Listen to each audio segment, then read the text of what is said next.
Hi all, today we'll be discussing the LeetCode problem of the day 1689. So a decimal number is called deci-binary if each of its digit either contains 0 or 1 without any leading zeros. So for example, 101 and 1100 are deci-binary because it contains only 1 and zeros. And 112 and 301 are not because it has a 3 and this has a 2. So you're given a string n that represents a positive decimal integer, and you just have to return the minimum number of positive deci-binary numbers so that they sum up to n.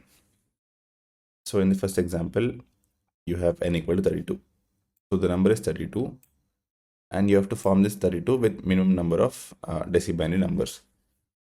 So we can see that we can form this with all ones, plus 1 plus 1 to 32 times.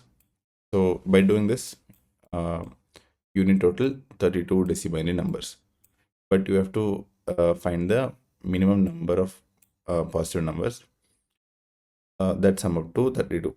So instead of this, you can use a 10, and the next deci-binary number you can use is 11, and next you can again use 11. So this will sum up to 32, and this is the least minimum number of positive deci-binary numbers needed to form 32. So for this input, the answer is 3. Now for the second example, for this number, the output is 8, and for the third example, for this number, you need total 9 deci-binary numbers. So we'll discuss this later in the approach. Now coming to the constraints, the string length will be up to 10 power 5, and the string consists only digits, which is 0 to 9, and the string does not contain any leading zeros. The n represents a positive integer. Now let's go with the approach. So suppose my number is 32. So to form this 32 in minimum number of operations, I'll try to pick the numbers which is as large as possible. So first I can take 11, and then next for the next number also I can pick 11. So after this, for the third number, if I pick 11, this will exceed 32, so this will become 33. So because if you check digit wise, in this digit the number is 2 and 2 ones are already present. So for the third number, I should always pick 0 from the third number onwards.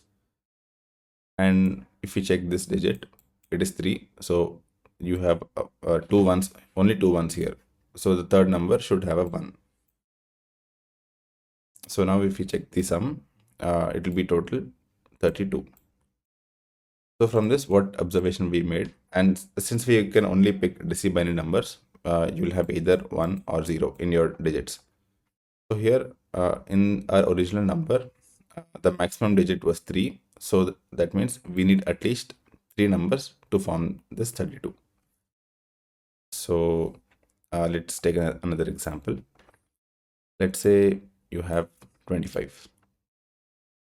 So for this, first greedily you'll try to pick 11. Then again you can pick 11. Now after this, for the third number, here it should always be 0 because the 2 is reached. So in this digit, only you can pick 2 ones. But for this digit, if you see, the value is 5, but currently it's only 2. So the rest of the numbers, here it will be 0. So that means here you will have 1, 1, and 1. And the result will be 25 now. So from this, we can make an observation that the answer depends on the maximum digit in our original string. So here it is 25, and in 25, the maximum digit is 5. So we need at least 5 numbers to form this number. So let's take another example, 8, this one. 8, 2, 7, 3, 4. So here also we can see in this number 8 is the maximum digit, so output is 8. So let's see how we can get the output. So initially you'll have all ones, then again all ones. So after this, this 2 is finished.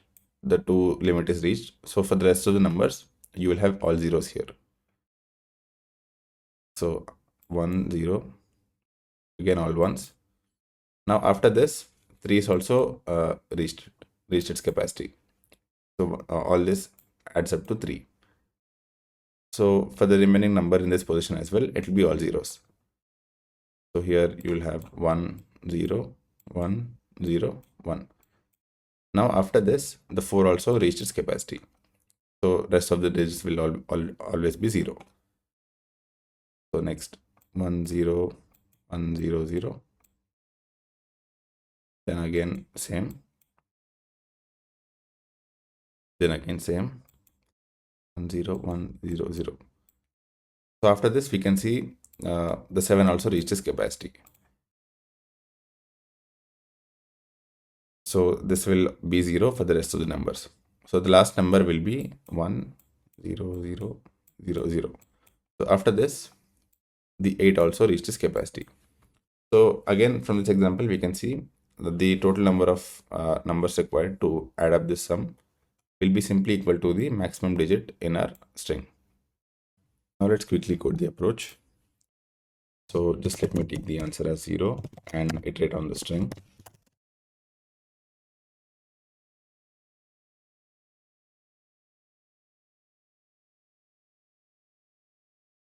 And for each character, I'll just take the maximum of it, equal to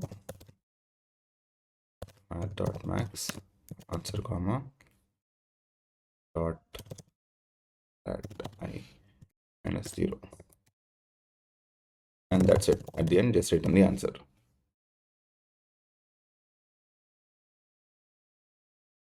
Okay, it works. Let me submit. Yeah, and it works. Finally, let's do the time and space complexity analysis. Coming to the time complexity, since we are just iterating on the string once, the complexity will be order of n, and space complexity will be constant because the only variable we are initializing is the answer and the iterate I. I also have the code in Python. If anyone wants to view it, I'll add this in the description as well. And let's catch up in the next video.